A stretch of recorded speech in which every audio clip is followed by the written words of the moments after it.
अम्बेडकर शक्ति युवा संगठन वाराणसी द्वारा बाबा साहब भीमराव अम्बेडकर की 134वीं जयंती पर महाकुंभ का आयोजन चलो बुद्ध की ओर करो तैयारी आपकी शिक्षा के उद्घोष के साथ विशाल श्रद्धांजलि सभा मुनार स्थित प्राथमिक विद्यालय खेल मैदान में किया गया। कार्यक्रम के मुख्य अतिथि बाबा साहब के पपौत्र प्रकाश अम्बेडकर को चांदी के मुकुट एवं विशिष्ट अतिथियों को नीली टोपी पहनाकर अम्बेडकर शक्ति संगठन के अध्यक्ष अजय आर्या ने स्वागत किया। इस मौके पर प्रकाश अम्बेडकर ने कहा कि बाबा साहब के सभी वंशजों को अजय आर्या की तरह बनना पड़ेगा। अति विशिष्ट अतिथि चंद्रमा थैरो ने मंत्रोच्चार से सभा को आशीर्वाद दिया और चलो बुद्ध की ओर का संदेश दिया। शशि प्रताप सिंह संयोजक नेशनल पार्क पार्टी के शशि प्रताप सिंह ने कहा कि समता, स्वतंत्रता, बंधुता और न्याय की अलग जगाने वाले बाबा साहब का सपना पूरा करने के लिए आज हम लोग निकले हैं। विशिष्ट अतिथि प्रकाश जायसवाल, राष्ट्रीय महासचिव इक्वल पार्टी ने कहा कि युवाओं को बाबा साहब के बताए मार्ग पर चलने की आवश्यकता है।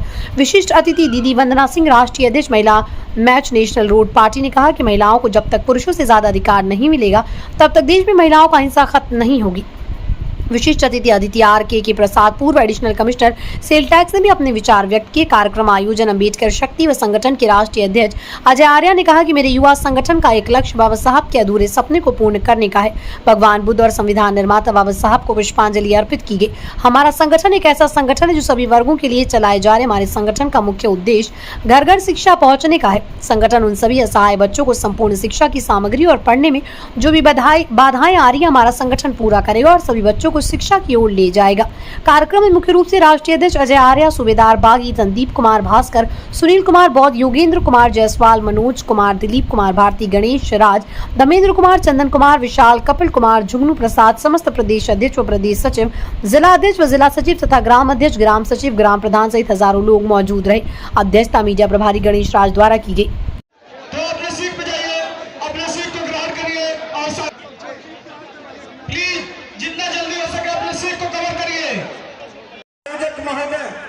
अजय कुमार आर्या जी स्वागत कर रहे हैं।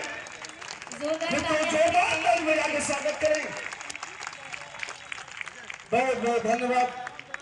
सम्मानित सभी पदाधिकारी बंधु, माननीय मुख्य अतिथि महोदय जी का माल्यार्पण कर स्वागत कर रहे हैं। हृदय के अनंत गहराई से पूरे सामने से हटाइएगा, सामने से आपका बंधन।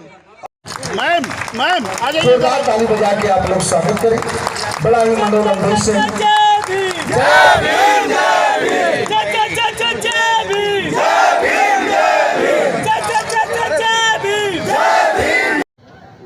साल की जो भारतीय जनता पक्ष और आरएसएस की जो सरकार है, इन्होंने लोगों की दूरी मिटाने के बजाय धर्म की और जात की राजनीति शुरुआत की है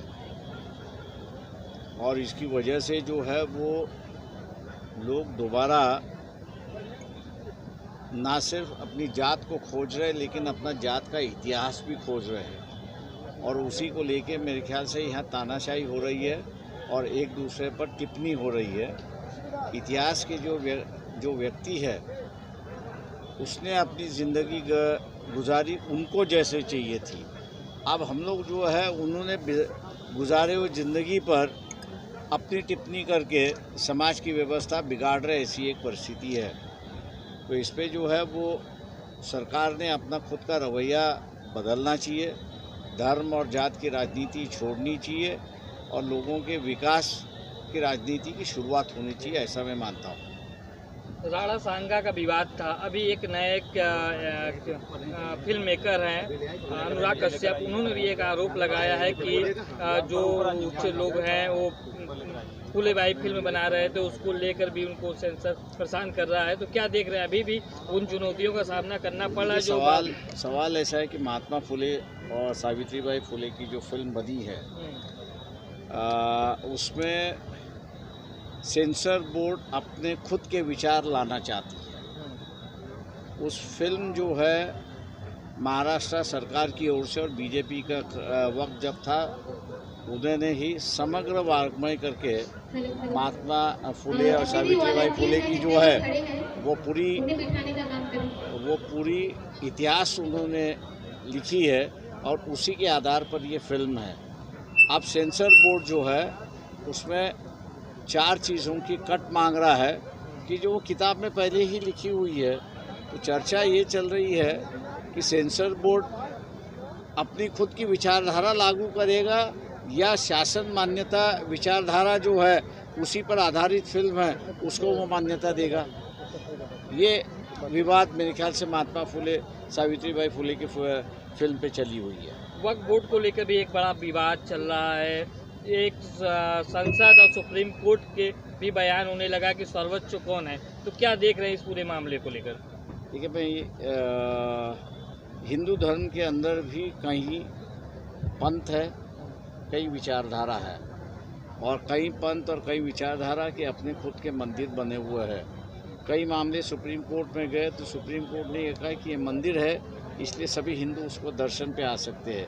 लेकिन जहाँ मैनेजमेंट की बात है, चलाने की बात है, वहाँ पर वही सेक्ट और वही विचारधारा के लोग उसके मैनेजमेंट चला सकते और हिंदू उस पर नहीं चला सकता है। तो ये एक निर्णय कई केसों में उन्होंने ये निर्णय दिया हुआ है। आप वक्फ बोर्ड के अंदर भी उन्होंने गैर मुसलमानों को मेंबर करने की जो बात कही है और पास किया हुआ है, उसके ऊपर से मेरे ख्याल से सुप्रीम कोर्ट ने सरकार से पूछा है और जवाब मांगा है कि आप कि पहले जजमेंट जो है वो स्टैंड होंगे और ये जो वक्फ बोर्ड का जो बिल है खतरे में आएगा, ऐसा मुझे दिखाई दे रहा है। पूरे वक्त जो संशोधन बिल है आप किस तरह देख रहे हैं? क्या वर्तमान समय में इसकी जरूरत है? देखिए, सवाल ऐसा है कि उसमें धांधली हो रही थी। अगर ये सरकार का कहना है तो मैं मान के चलता हूँ कि आपको उस धांधली को रोकने के अधिकार है और आप कई कदम उठा सकते थे, लेकिन धांधली के नाम ने उस बिल की जो है शक्ल ही आपने बदल दी है। उससे मेरे ख्याल से माहौल जो है वो बिगड़ते जा रहा है, ऐसा दिखाई दे रहा है। और जो समय चल रहा है राजनीतिक, बाबा भगवान का नाम लेते स्वर्ग हो जाता, तो क्या लग रहा है, क्या देख रहे हैं इसको आप? देखिए, दोनों भी जो है वो बाबा साहब को मानते नहीं थे, विरोध करते रहे। हालांकि ये जो हिंदू कोड बिल बाबा साहब ने जो बनाया था और कैबिनेट में ले गए थे, तो उसको जलाने वाले हिंदू महासभा आरएसएस और उनकी राष्ट्रीय पार्टी जनसंघ जो है वही था। बाबा साहब के पुतले उन्होंने ही फूंके थे। तो आप कहाँ से बीजेपी ये कह सकती है कि भी हम उनको मान रहे हैं? या संविधान में भी जो बातें बाबा साहब लाना चाहते थे उसको कांग्रेस ने विरोध किया हुआ है। तो ये मैं नहीं कहूँगा कि दोनों भी बाबा साहब की विचारधाराओं से सहमत थे, लेकिन कहीं ना कहीं तो भी उनका विरोध था कि अगर ये सब बातें अगर आई तो हम लोग का इतिहास मिटेगा और बाबा साहब की अगुवाई अगली जनरेशन शुरुआत करेगी। इसके लिए उन्होंने विरोध किया था, ये दिखाई देता है। वर्तमान जो समय चल रहा है, तमाम जनता से ये कहूँगा कि आप एक सवाल मैं पूछने जा रहा हूँ, 1 मिनट के अंदर आप अपने आप को ही जवाब दीजिए। सवाल ये है कि जितने भी राजनीतिक नेता हैं उनमें से आप किस पे विश्वास रखते हो? अगर जवाब नहीं है तो इसका मतलब ये है कि धर्म और जाति की जो राजनीति चल रही है वो गलत है। आपको इंसानियत की राजनीति जब शुरुआत होगी तब जाके आप किसी न किसी पर विश्वास करोगे।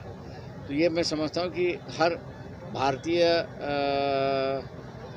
लोगों ने इस पर गौर से विचार करना चाहिए कि क्या हमारा शरीर रहेगा लेकिन उस शरीर पर गर्दन नहीं होगी, ऐसी परिस्थिति हम लोग बना रहे क्या? मैं अजय आर्या, अम्बेडकर शक्ति युवा संघ का राष्ट्रीय अध्यक्ष। अजय जी, आज यहाँ पे किस तरह का महाकुंभ होने जा रहा है संविधान पे? यहाँ पर जो है इस प्रांगण में बहुत ही भव्य महाकुंभ का प्रोग्राम होने जा रहा है, जिसमें कई गांव से कम यहाँ पर 8 से 10 हज़ार लोगों की संख्या आने वाली है। इसीलिए यहाँ पर महाकुंभ का नाम दिया गया है इस कार्यक्रम का। यहाँ पर महाकुंभ करने का मुख्य उद्देश्य था, जो इसमें ट्रेंड चल रहा है एक महाकुंभ का, आप देख रहे हैं उस हर जगह महाकुंभ।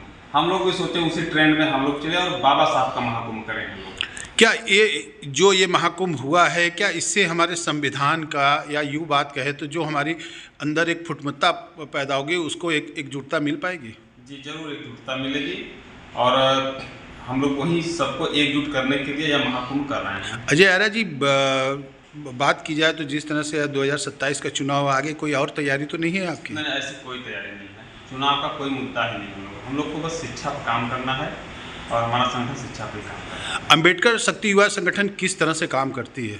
अम्बेडकर शक्ति युवा संगठन ठंड के समय में गरीबों में कंबल असहायों को जो है, जितने असहाय लोग हैं कंबल बांटकर, जिनके माता पिता नहीं हैं बच्चों को गोद लेकर पूरी शिक्षा कार्य कर रही है। अम्बेडकर शक्ति युवा संगठन का राष्ट्रीय अध्यक्ष योगेंद्र कुमार जयसवाल हूँ। क्या कहेंगे जिस तरह से आज महाकुंभ देखा जा रहा है, वाकई यहाँ पे जनता का सैलाब उमड़ रहा है?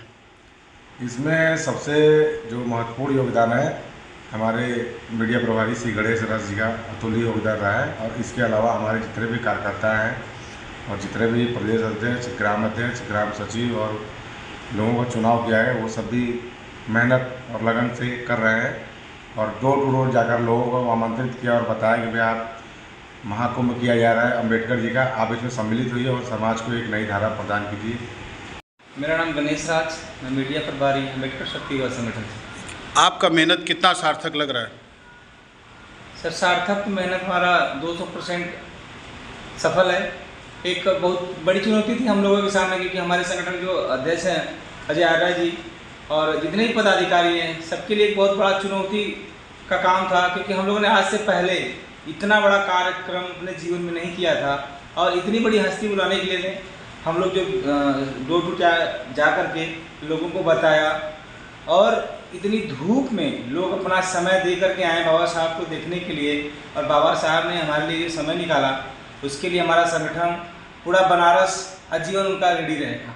मनोज कुमार यादव, अम्बेडकर शक्ति युवा संगठन के कार्यकर्ता हैं। मनोज जी, बात की जाए तो एक तो युवा, एक तो बाबा भीमराव अम्बेडकर के परिवार से मिलना आप लोग के लिए कितना? बहुत ही हर्षोल्लास के साथ हमने बाबा साहब से मुलाकात हुई और मंचों पर साझा करने का सौभाग्य प्राप्त हुआ। हम उनके बहुत ही रेडी हैं।